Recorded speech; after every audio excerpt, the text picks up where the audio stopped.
Everyone, good morning. আজকের দিনটা হচ্ছে সোমবার দিন। তো সোমবার দিন নতুন একটি দিন, নতুন একটি ব্লগে তোমাদের প্রত্যেককে আমার চ্যানেলে অনেক অনেক ভালোবাসা স্বাগত। আর আজকের ভিডিওটা আমি শুরু করছি রান্নাঘর দিয়ে। এখন বাজে ঠিক 7টা 28, আর আজকে রান্নাবান্না কিচ্ছু হয়নি, তোমাদের দেখায়। এই দেখো কত লাট বাসন পড়েছে, কারণ হচ্ছে আজকে আমার বর কাজে যায়নি। আজকে আমার বর ছুটিতে মানে ছুটি করেছে। তার একটা কারণ হচ্ছে, প্রথমে গেছে হচ্ছে বর্মার মন্দিরে পুজো দিতে। ওর পুজো দেওয়া অলরেডি হয়েও গেছে। আমি ভাবছি কি বর্মার ওখানে হয়তো ভিড় হবে, লাইন পড়বে অনেকটা, তার জন্য আমি না অনেকটা লেটে ঘুম থেকে উঠেছি।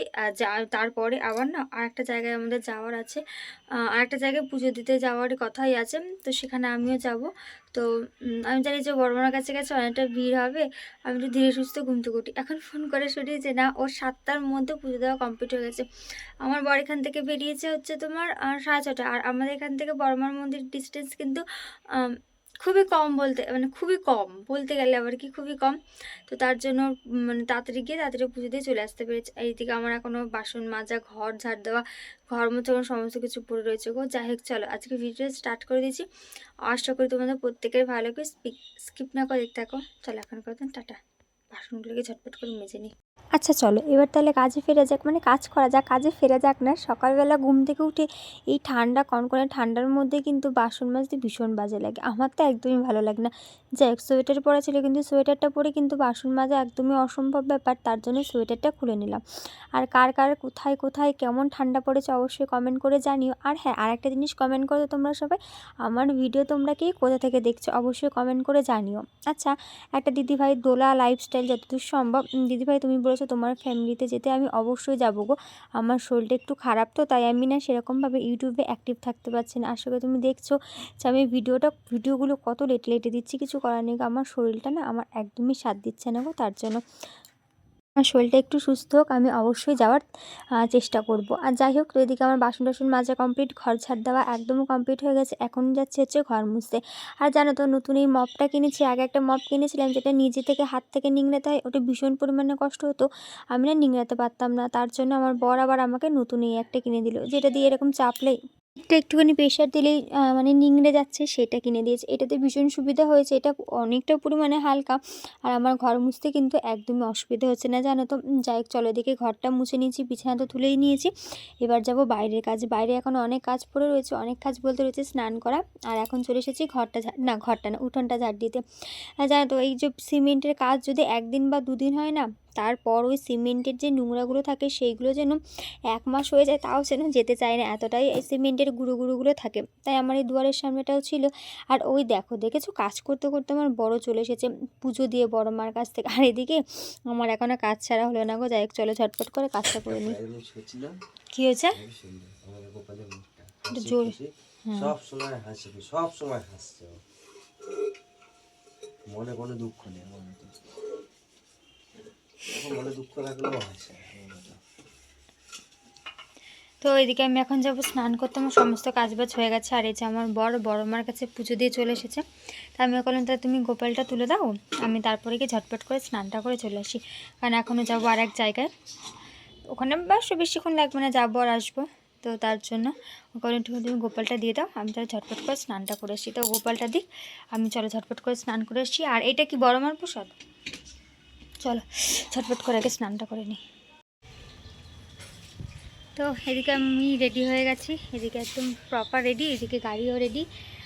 কোথায় গেল এই যে, হার পুজো দেবো, যা যা লাগবে সবই ব্যাগের মধ্যে নিয়ে নিয়েছি। চলো এবার যা প্রচণ্ড ঠান্ডা লাগছে, ভীষণ পরিমাণে ঠান্ডা লাগছে, হাওয়া দিচ্ছে তো ভীষণ পরিমাণে একটা ঠান্ডা ঠান্ডা হাওয়া দিচ্ছে। সাইকেলটা কি ঘরে ঢুকিয়েছো? তাও তালা খুলছো কেন?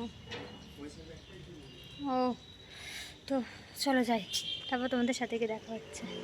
দেখো এখানে চলে এসেছি হচ্ছে তোমার মন্দিরে। যারা ভাটপাড়ার দিকে থাকো বা কাকিনার দিকে থাকো তারা হয়তো চিনবে। না না গো, আমি এত বছর ধরে ছিলাম, আমি চিনতাম না যে এটাকে পঞ্চাননতলা বলে। ভাটপাড়া এটা পঞ্চাননতলা বলে, আমি চিনতাম না। জায়গায় এসেছি একটুখানি পুজো দিতে। এখানে আমি আমার বর দুজন মিলে এখন পুজো দিয়ে নিচ্ছি। এই পঞ্চাননতলাতেই আসার কথা ছিল, আমি জানো তো এই প্রথমবার এলাম। অনেকবার নাম শুনেছি, ছোটো থেকে নাম শুনেছি, আমি জানতাম হয়তো পঞ্চাননতলা অন্য, কিন্তু এখন দেখছি যে না অন্য। আমি না মানে এতদিন ধরে ছোটো থেকে বড় হয়েছি, ভাটপাড়ার অলিগলি চেনা মানে অসম্ভব একটা ব্যাপার। যাই হোক চলো, আর এই মাদুলিটা আমি এনেছিলাম একটু আমার খুব মানে কি বলবো, একটুতে হাওয়া বাতাস লেগে যায়, তো তার জন্য মাদুলিটা নিয়ে এসেছিলাম। এখানে ভোলেনাথের জন্য একটু মানে ভোলেনাথের যে ফুল টুল থাকে না, সেইগুলো দিয়ে একটু মাদুলি বানানোর জন্য।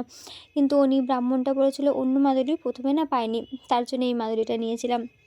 তারপর ওই মাদুলি পেয়ে গেছিলাম বলে এই মাদুলিটা রেখে দিলাম, পরে আবার ঠিক কাজে লেগে যাবে। না, এদিকে আমার বড় একটুখানি পুজোর দিয়ে নিচ্ছে, আমি আর পুজো দিলাম না গো, স্নান করে গেছি তাও আমি আর পুজো দিলাম না। এদিকে আমার বড় সুন্দর মতন করে পুজো দিয়ে নিল। আর যেটা দেখতে পাচ্ছ বড় ভোলেনাথ, ওটা হচ্ছে বুড়ো শিব, শিব ঠাকুর বলে এটাকেই। আমি তো প্রথমবার দেখলাম, অনেকবার নাম শুনেছি কিন্তু দেখিনি। চলো, এত ভালো লাগলো সকাল সকাল পুজো দিয়ে, মনটা একদম ফ্রেশ হয়ে গেল। না চাঁচুটা দিও না, ভালো লাগে না। এখন ঘুরতে সময় হচ্ছে ঠিক 6:45।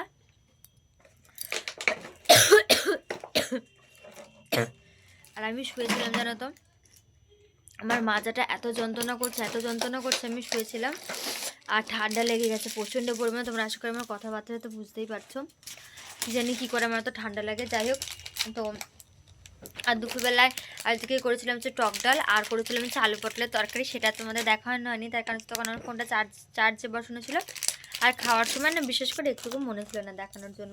যাই হোক, এখন এসে গেছি হচ্ছে তোমার একদম সন্ধ্যাবেলায়। তো সন্ধ্যাবেলায় এখন আমার বর হচ্ছে গিয়ে একটুখানি কফি করে নিয়ে আসলো। ওই কফি খাচ্ছি আর একটুখানি মুড়ি চানাচুর খাচ্ছি। জানো তো বেশ কফি খেতে ভালো লাগে এখন। আর আমার এত ঠান্ডা লেগেছে গলার এইগুলো একদম অবস্থা তো খারাপ, আরোই হয়ে গেছে ঠান্ডা লেগে। চলো তোমাদের একবার ব্যাক ক্যামেরা করে দেখিয়ে দিই। কমে চানাচুর দিয়ে মাখবা, এই দেখো এই হচ্ছে কফি, হচ্ছে মুড়ি চানাচুর, আর এইদিকে দেখো দেখেছো আমার বর বিস্কুট নিয়ে বসেছে দেখো। আর এই বিস্কুটটা লোন্ত বিস্কুটটা একান্তই আমার এত কাশি হচ্ছে, মানে কি বলবো, মানে বলে বোঝানো পারছি না, এত কাশি হচ্ছে। আর ডাক্তার কাশির সিরাপও দেবে না। আস্তে মাখা বাবা, ছনছন করে আওয়াজ হচ্ছে। আর যেহেতু পুজো দিতে গেছিলাম, তার জন্য আজকে নিরামিষ হয়েছে, মানে নিরামিষ রান্না করেছি। তার জন্য দেখো শুকনো শুকনো মুড়ি, পেঁয়াজ। আর আমি আমি এখন পেঁয়াজ খেতেও পারছি না, তার কারণ হচ্ছে পেঁয়াজ খেলে আমার প্রচণ্ড পরিমাণে শ্বাসকষ্ট হচ্ছে, শ্বাসনালীতে আমার মনে হচ্ছে অ্যালার্জি হচ্ছে, যার জন্য পেঁয়াজ খেলে আমার ভীষণ পরিমাণে কাশি হচ্ছে, শ্বাসকষ্ট হচ্ছে। যাই হোক, তার জন্য পেঁয়াজ আমি এখন খাচ্ছি না। যাই হোক চলো কফিটা খেয়ে নিই আগে, নাহলে ঠান্ডা হয়ে যাবে গো।